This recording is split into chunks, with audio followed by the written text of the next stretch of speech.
ይሄን ያክል እንደ ትልቅ ነገር ስል በፊት አደርጋቸው ከነበሩ ነገሮች የተለየ ነገር አላደረኩም። የአርቲስቷ ልደትና የኢትዮጵያ አየር መንገድ ጉዳይ በሰፊ ማነጋገሩ እንደቀጠለ ነው።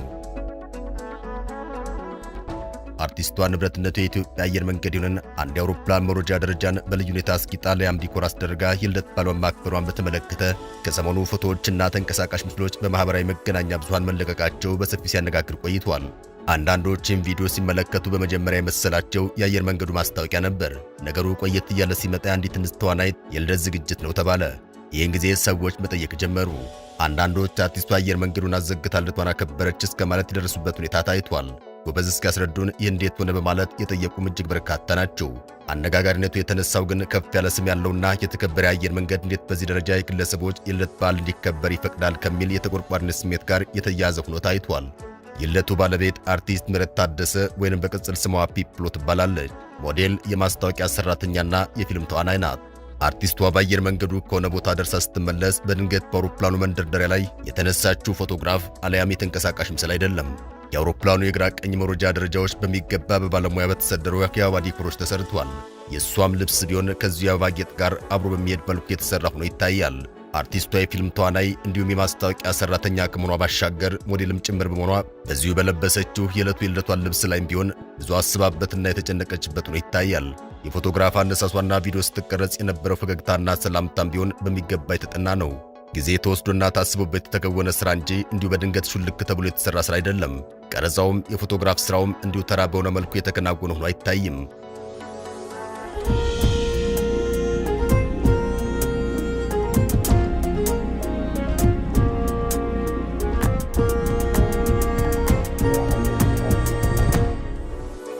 አርቲስቷ በፊልም ብሎም በሞዴሊንግ ያላትን የሙያና በሙያው ዙሪያ ያሏትን ሰዎች በሚገባ እንደተጠቀመች ያስታውቃል። የፊልም ቀረጻው፣ የፎቶግራፍ አነሳሱ፣ የአውሮፕላኑ ዲኮር አሰራር ብሎም አጠቃላይ ለህዝብ እስከሚደርስበት ድረስ ያለው ሂደት በሙሉ የብዙ ሰዎችን ስራ የጠየቀና ያሳተፈ መሆኑ ስራው ራሱ ምስክር ነው። ሆኖም በመጨረሻ የፊልም ውጤት ላይ የምትታየው ግን ተዋናይዋና ሞዴሏ ምህረት ታደሰ አሊያም ፒፕሎ ብቻ ናት። ፒፕሎ በሻምፓኝና በልዩ ልብስ ደምቃና ዘናፈታ ስትል ትታያለች። የብዙዎች ጥያቄ የነበረው ተዋናይቷና ሞዴል ምህረት ታደሰ ወይንም ፒፕሎ እንዴት በኢትዮጵያ አየር መንገድ አውሮፕላን በዚህ ደረጃ አስጊጣና ዲኮር አሰርታ ልደቷን ልታከብር ቻለች የሚለው ነው። በተለይ ደግሞ የልደት በዓሉ ከበረራ ጋር በተያያዘ ከፍተኛ የደህንነትና ሴኩሪቲ ጥብቅ ቁጥጥር በሚደረግበት ቦሌ ኤርፖርት ሲሆን ሊኖረው የሚችለው ውጣ ውረድ ቀላል ይሆናል ተብሎ የሚገመት አይደለም። ቦሌ ኤርፖርት ከኢትዮጵያ አየር መንገድ እስከ ብሔራዊ ደህንነትና የፌዴራል ፖሊስ ድረስ የዘለቁ በርካታ ባለድርሻ አካላት ስራቸውን የሚከውኑበት ተቋም ነው። ከተራ ዕለት ተጓዥ ጀምሮ ያሉት የደህንነት ቁጥጥሮች ቀላል የሚባሉ አይደሉም። በዘርፉ ያሉ ባለሙያዎችም የሚናገሩት ይህኑ ነው። ብዙዎች በእንዲህ አይነት ጥብቅ ቁጥጥር በሚደረግበትና በአንድ ጉዳይ ላይ ለመወሰን በርካታ ባለድርሻ አካላት በሚሳተፉበት የቦሌ ኤርፖርትና የኢትዮጵያ አየር መንገድ ጉዳይ ይህ ጉዳይ እንዴት ሊሆን ቻለ ሲሉም ጠይቀዋል። በእርግጥ ነገሩ ሲታይ ዝም ብሎ በድንገት የሆነ ነገር ሆኖ አይታይም። ከፍ ያለ ወጪን የጠየቀም ስራ ነው። ለሰርግ ይባል ለአንድ የተወሰነ ዝግጅት ቤትን ምን ያክል ባለሙያዎች እንደሚሳተፉበትና ወጪን እንደሚጠይቅ ይታወቃል። ነገሩን ወደ አውሮፕላን ማስዋብ ከፍ አድርጎ ፕሮፌሽናል ካሜራ ስራዎች ሲጨመሩበት ሁሉም ነገር በዚያው መጠን ይለጠጣል። እናም ባጭሩ ነገሩ ሰፊ ነው ለማለት ያክል ነው።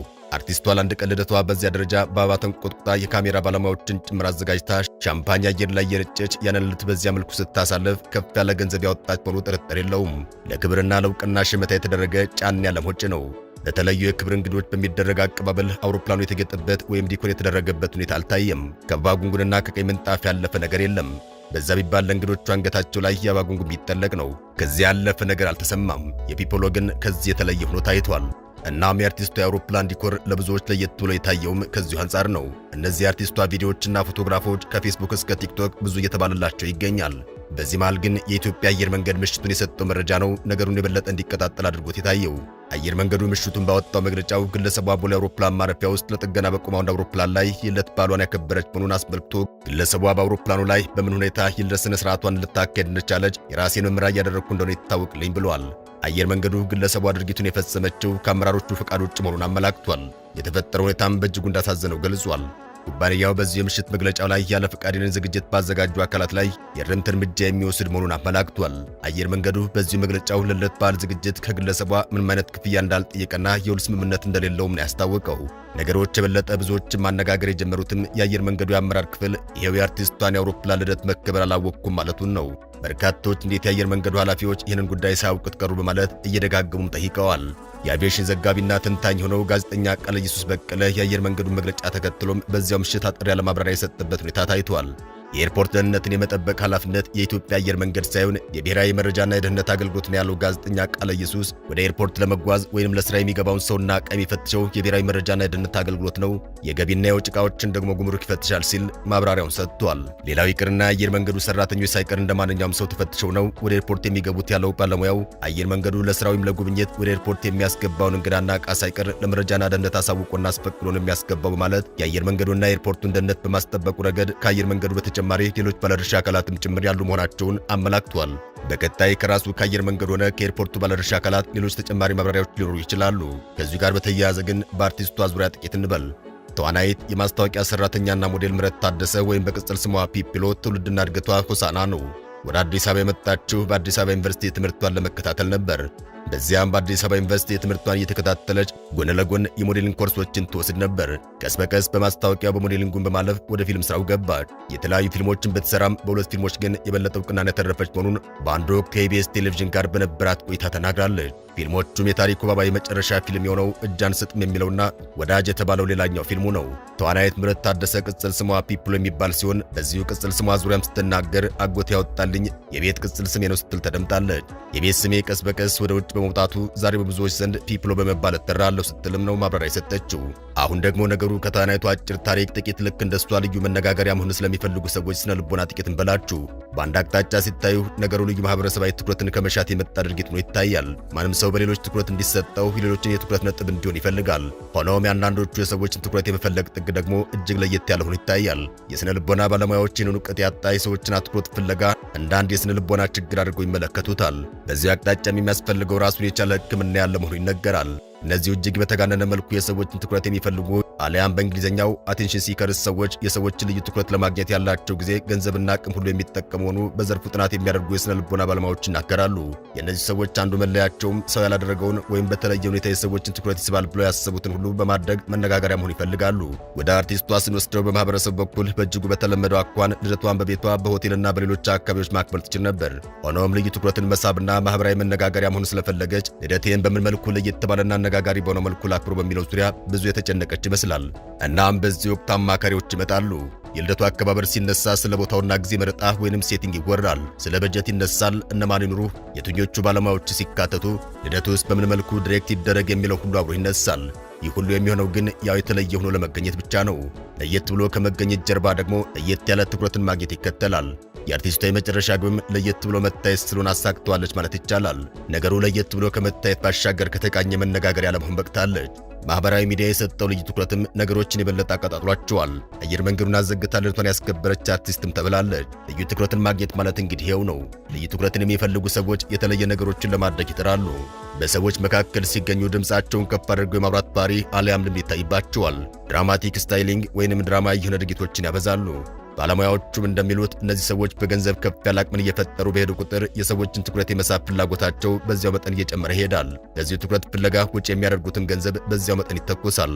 ለእነሱ የመጨረሻ ደስታ የሰዎችን ትኩረት መሳቡ ላይ ብቻ ይሆናል። ሁሉ ስራቸውና ውሏቸውም የሚሆነው የሰዎችን ትኩረት በመሳብ ማዕከል ላይ ነው። ለዚህ ፍላጎታቸውን መክፈል የሚገባቸው መስዋዕትነት ሁሉ ይከፍላሉ። በእርግጥ አርቲስቷ ከዚህ ቀደም ከኢቢኤስ ቴሌቪዥን ጣቢያ ጋር በነበራት ቆይታ እኔ ሰው አወቀኝ ብዬ የማደርገው የተለየ ነገር አይኖርም በማለት ስትናገር ተደምጣለች። ይህንኑ ቃለ ምልልስ ያደረገችው የሰሞኑ አነጋጋሪ ክስተት ከመከሰቱ ከ2 ወራት በፊት ነው።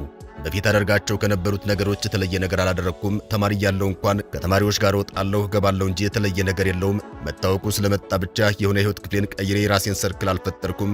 አብሬ ስቃለሁ። ሁሉም ነገር ከእውቅና በፊት እንደነበረው እንደ ድሮ ነው ስትል ተደምጣለች። ከታወቀች በኋላ እንዲህ ሆነች ተቀየረች የሚባል ነገር የለም። ሰው ያውቅሻል፣ ተይ እንደዚህ አይደረግም የሚሉኝ እንዲያውም ጓደኞች ናቸው። በፊት እንደምኖረው ኖራለሁ። ታወቅኩ ብዬ የሚቀጥለው አሊያም የምቀንሰውና እንዲህ ባደርግ የምለው ነገር የለም ስትል ነበር የተናገረችው። ወይ የሆነ ላይፍ ፓርቲን ቀይሬ የራሴን ላይፍ ሰርክል አልፈጠርኩም። ጓደኞቼ ናቸው። አብሬ ስቃለሁ እንደ ድሮ ነው። በነገራችን ላይ በዚያው መጠን ደግሞ የሰዎች ትኩረት የማይፈልጉ አሉ። እነዚህኞቹ ደግሞ ያላቸው የገንዘብ አቅም ከፍ ያለ ሆኖ ሳለ ወይም በሚሰሩት ስራ ብዙ ማህበረሰባዊ እውቅና ያተረፉ እንኳን ቢሆኑ በግለሰባዊ ኑሯቸው ግን ለየት የሚያደርጓቸውን ነገሮች ሁሉ ቀሪ አድርገው ከማህበረሰቡ ጋር ተመሳስለው የሚኖሩ ናቸው። በትዕዛዝ በስማቸው የሚሰሩ መኪኖች ማሽከርከር የቻሉ ተራ መኪናን የሚያሽከረክሩ፣ ሰርግና ልደታቸውን ከማህበረሰቡ ርቀውና በጥቂት የቅርብ ሰዎቻቸው ብቻ ታጅበው የሚያከናውኑ፣ ሌላው ቀርቶ የተለየ ሰብአዊ እርዳታዎችን ሲያደርጉም ሳይቀር ፈጽሞ ስማቸው እንዲጠራ የማይፈልጉ ነው ይታያሉ። አንዳንዶች ለምን የተለየ ትኩረትን ይሻሉ፣ ሌሎቹስ ለምን ከትኩረት ውጭ መሆን ይፈልጋሉ የሚለውን ጉዳይ በተመለከተ የሁለቱንም ሰዎች ስነ ልቦና ወይንም ሳይኮሎጂ በባለሙያዎች ማስተንተን ይቻላል። ከብዙ በጥቂቱ ያሉት እውነታዎች ግን እነዚህ ናቸው። ሰላም።